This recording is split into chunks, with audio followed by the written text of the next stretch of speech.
Hey, what's going on, guys? Money Making Joey back here doing another video for you guys today. In this video, we're going to be speaking about Lyft again. And I'm actually going to make this plea, and I'm hoping that the video that I'm making for you guys, some of you might could share this video on some platforms, whatever the case may be, because I really believe that we need to go ahead and get this message out there. And while this Lyft platform here in the rideshare industry is actually trying to do some good. Like, I've been looking at different rideshare videos on the YouTube platform, and I noticed that some people are not happy fully with Lyft coming out. They're offering and 70% of what the riders actually paid, and you can actually fully see the breakdown here.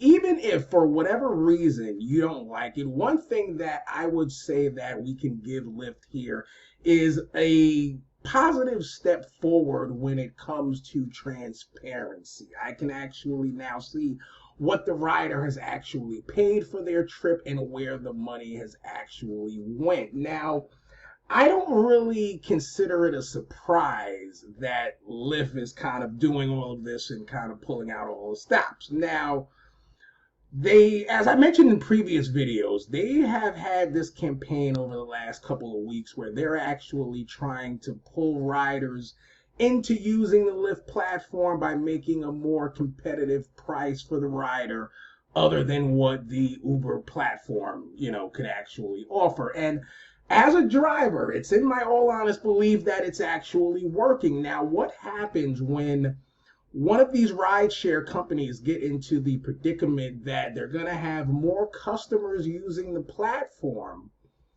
but they might not have enough drivers to suit that demand? We've seen this happen during the pandemic when all the drivers were getting unemployment and they didn't want to get on the road. Uber and Lyft was having a hard time finding the right amount of drivers to fit the demand after the pandemic that they were actually having. So the bright minds over at Lyft, and I'm going to be honest with you guys, going back to when Lyft first introduced upfront pricing, I really believe they screwed over a lot of drivers with the amount of money that they were offering when they took away the rate card, where you no longer knew how much you were getting paid per minute, per mile, and some of the prices that they were throwing out there on these longer trips were horrible. They really screwed over drivers to the point where, forget about if you drove for Lyft specifically and only Lyft full time. If you were just a driver out there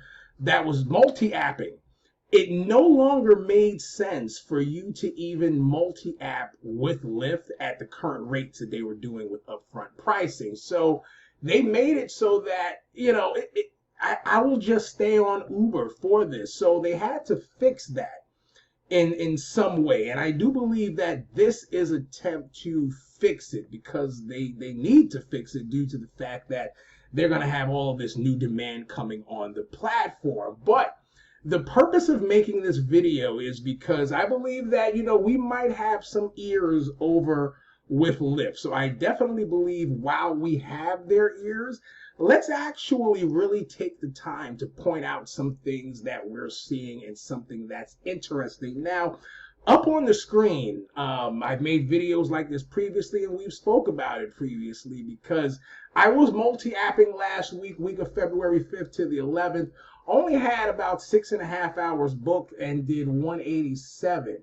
I think I still did like 400 or 500 on Uber, but this is just my earnings for the week, not including Sunday for Lyft. And we do have a perfect 70% split here. Now, just like always that I've pointed out in previous weeks here, out of the $325 that was totaled up for passenger payments, we have $96.43 specifically that's going out to commercial auto insurance. Now, there was someone that left a comment under one of my videos where, and I didn't really do any research about this, and I'm not completely sure about it, but in that comment, there was someone that said that Uber was looking to move away from the insurance companies and kind of do like their own kind of in-house insurance model. Now, if you've been subscribed to the channel for some time, you guys know that I've been saying that it's in my honest belief that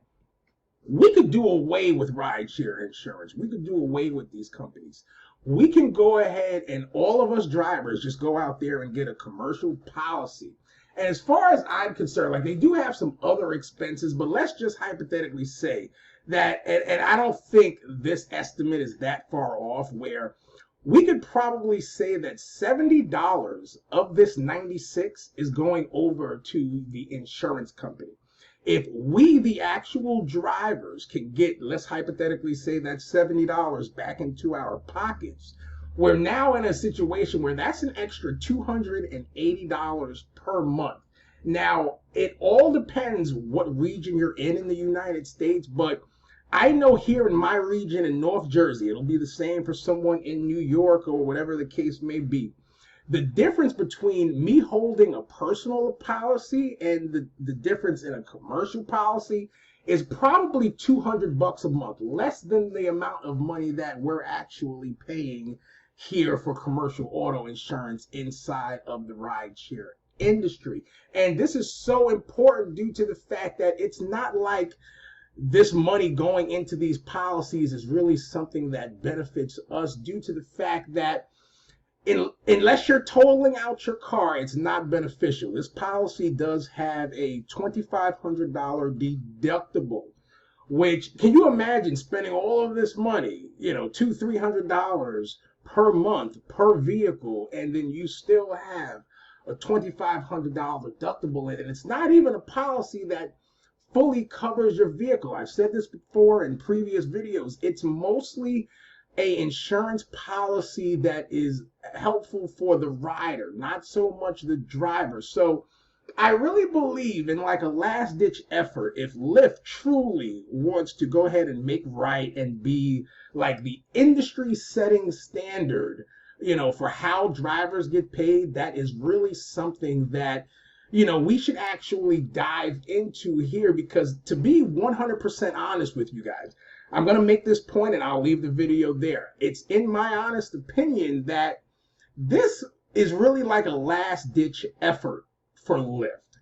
And I know a lot of people out there are talking about it. It's in my belief that at some point this year, and it might not happen this year, but definitely by 2025, you will see Lyft get bought by another company, and it'll probably be a company that's also in the gig economy, like, DoorDash might want to easily take Lyft and get into the rideshare industry. It could be something that's beneficial for them, because I don't think at the current moment they're worried about profitability. They're more so looking to build a better platform that looks a little bit more better for a potential buyer for it. So I do think, that's something to look out for. So while we have the ear, let's go ahead and try to put, our list of demands in there. And like I mentioned before previously in the video, do definitely get down in the comments and let me know what you guys think about this proposal, and get subscribed to the channel